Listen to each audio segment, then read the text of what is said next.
जय हो तुलसी माता की। दोस्तों, आज आप सुन रहे हैं तुलसी माँ की कहानी। तो आइए सुनते हैं। एक बार देवराज इंद्र देवगुरु बृहस्पति के साथ भगवान शिव का दर्शन करने कैलाश गए। महादेव ने दोनों की परीक्षा लेनी चाहिए, तो इसलिए रूप बदलकर अवभूत बन गए। उनके शरीर पर कोई वस्त्र नहीं था। उनका शरीर जलती हुई अग्नि के समान धधक रहा था और अत्यंत भयंकर नजर आ रहे थे।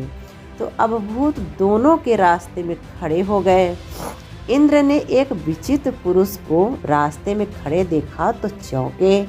इंद्र को देवराज होने पर बहुत गर्व घेरने लगा। उन्होंने उस भयंकर पुरुष से पूछा, तुम कौन हो? तो भगवान शिव अभी कैलाश पर विराज रहे हैं, यह कहीं भ्रमण पर हैं। मैं उनके दर्शन के लिए आया हूँ। इंद्र ने कई प्रश्न किए, लेकिन वह पुरुष योगियों के समान मौन ही रहा। इंद्र को लगा कि एक साधारण प्राणी उनका अपमान कर रहा है। उनके मन में देवराज होने का अहंकार उपजा, जो क्रोध में बदल गया। इंद्र ने कहा, मेरे बार बार अनुरोध पर भी तू कुछ नहीं बोलकर मेरा अपमान कर रहा है। मैं तुझे अभी दंड देता हूँ। ऐसा कहकर इंद्र ने वज्र उठा लिया। भगवान शिव ने वज्र को उसी समय स्तंभित यानी के जड़ कर दिया। इंद्र की बाह अकड़ गई। भगवान अवभूत क्रोध से लाल हो गए। बृहस्पति ने उनके चेहरे पर आई क्रोध की ज्वाला को देखकर समझ गए कि ऐसा प्रचंड स्वरूप महादेव के अतिरिक्त किसी का नहीं हो सकता। बृहस्पति शिव स्तुति गाने लगे। उन्होंने इंद्र को भी महादेव के चरणों में लिटा दिया और बोले, प्रभु इंद्र आपके चरणों में पड़े हैं, आपके शरणागत हैं। आपके ललाट से प्रकट अग्नि इन्हें जलाने को बढ़ रही है। हम शरणागतों की रक्षा करें। बृहस्पति ने विनती की, प्रभु भक्तों पर आपकी सदा कृपा बरसती है। आप भक्त वत्सल हैं और सर्व सामर्थ्य हैं। आप इस तेज को कहीं और स्थान दे दीजिए ताकि इंद्र के प्राणों की रक्षा हो सके। तो भगवान रुद्र ने कहा, बृहस्पति मैं तुम पर बहुत प्रसन्न हूँ। इंद्र को जीवन दान देने के कारण तुम्हारा एक नाम जीव भी होगा। मेरे तीसरे नेत्र से प्रकट इस अग्नि का ताप देवता सहन नहीं कर सकते, इसलिए मैं बहुत दूर दूर तक छोड़ूंगा। तो महादेव ने उस तेज को हाथ में धारण कर समुद्र में फेंक दिया। वहाँ फेंके जाते ही भगवान शिव का वह तेज तत्काल एक बालक के रूप में परिवर्तित हो गया। सिंधु से उद्भव होने के कारण उसका नाम सिंधु पुत्र जलंधर प्रसिद्ध हुआ। जलंधर जिसका नाम शंखचूड़ भी हुआ, शिव के तेज से उत्पन्न हुआ था। इस कारण परम शक्तियों से संपन्न था।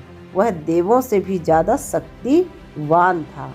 वह उस तेज से पैदा हुआ था जो इंद्र को समाप्त करने वाला था, इसलिए असुरों ने उसे अपना राज बनाया। अवभूत रूप में यह लीला करने के बाद महादेव अंतर्ध्यान हो गए। इंद्र के गर्व का भंजन भी हुआ। भगवान के दर्शन भी हो गए। तुलसी से जुड़ी एक कथा बहुत प्रचलित है। श्रीमद् देवी भागवत पुराण में इनके अवतरण की दिव्य लीला कथा भी बनाई गई है। एक बार शिव ने अपने तेज को समुद्र में फेंक दिया था। उससे एक महातेजस्वी बालक ने जन्म लिया। यह बालक आगे चलकर जलंधर के नाम से पराक्रमी दैत्य राजा बना। इसकी राजधानी का नाम जलंधर नगरी था। दैत्यराज कालनेमि की कन्या वृंदा का विवाह जलंधर से हुआ। जलंधर महाराक्षस था। अपनी सत्ता के मद में चूर उसने माता लक्ष्मी को पाने की कामना से युद्ध किया, परंतु समुद्र से ही उत्पन्न होने के कारण माता लक्ष्मी ने अपने भाई के रूप में स्वीकार किया। वहां से पराजित होकर वह देवी पार्वती को पाने की लालसा से कैलाश पर्वत पर गया। भगवान देवाधिदेव शिव का ही रूप वहीं पर रूप धर कर माता पार्वती के समीप गया, परंतु माँ ने अपने योग बल से उसे तुरंत पहचान लिया तथा वहां से अंतर ध्यान हो गई। देवी पार्वती ने क्रुद्ध होकर के सारा वृत्तांत भगवान विष्णु को सुनाया। जलंधर की पत्नी वृंदा अत्यंत पतिव्रता स्त्री थी। उसी के पतिव्रता धर्म की शक्ति से जलंधर ना तो मारा जा सकता था और ना ही पराजित। इसलिए जलंधर का नाश करने के लिए वृंदा के पतिव्रता धर्म को भंग करना बहुत जरूरी था। इसी कारण भगवान विष्णु ऋषि का वेश धारण कर वन में जा पहुँचे, जहाँ वृंदा अकेली भ्रमण कर रही थी। भगवान ने साथ 2 मायावी राक्षस भी थे, जिन्हें देखकर वृंदा भयभीत हो गई। ऋषि ने वृंदा के सामने पल में दोनों को भस्म कर दिया। उनकी शक्ति देखकर वृंदा ने कैलाश पर्वत पर महादेव के साथ युद्ध कर रहे अपने पति जलंधर के बारे में पूछा। ऋषि ने अपने माया जाल से 2 वानर प्रकट किए।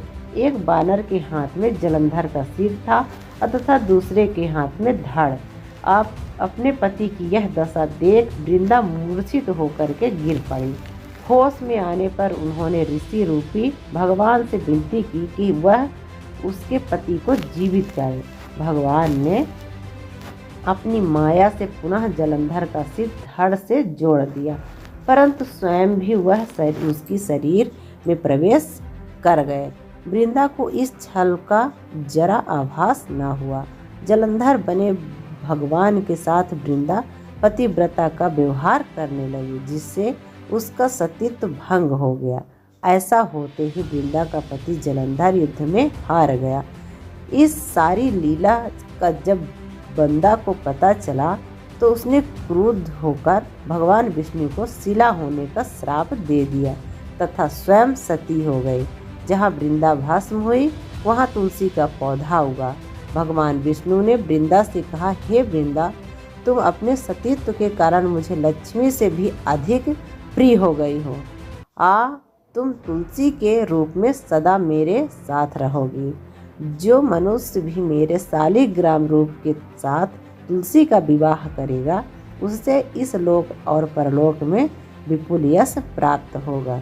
जिस घर में तुलसी होती हैं, वहाँ यम के दूत भी असमय नहीं जा सकते। गंगा व नर्मदा के जल में स्नान तथा तुलसी का पूजन बराबर माना जाता है। चाहे मनुष्य कितना भी पापी क्यों ना हो, मृत्यु के समय जिसके प्राण मंजरी रहित तुलसी और गंगा जल मुख में रख कर निकल कर जाते हैं, वह पापों से मुक्त होकर वैकुंठ धाम को प्राप्त होता है। जो मनुष्य तुलसी व आंवलों की छाया में अपने पितरों का श्राद्ध करता है, उसके पितर मोक्ष को प्राप्त हो जाते हैं। उसी दैत्य जलंधर की यह भूमि जलंधर नाम से विख्यात है। सती वृंदावन मंदिर मोहल्ला कोट किशनचंद में स्थित है। कहते हैं इस स्थान पर एक प्राचीन गुफा थी जो सीधी हरिद्वार तक जाती है। दोस्तों, आज की कथा यहीं तक। मिलते हैं नेक्स्ट वीडियो में। तब तक के लिए जय श्री कृष्ण, जय तुलसी माता की।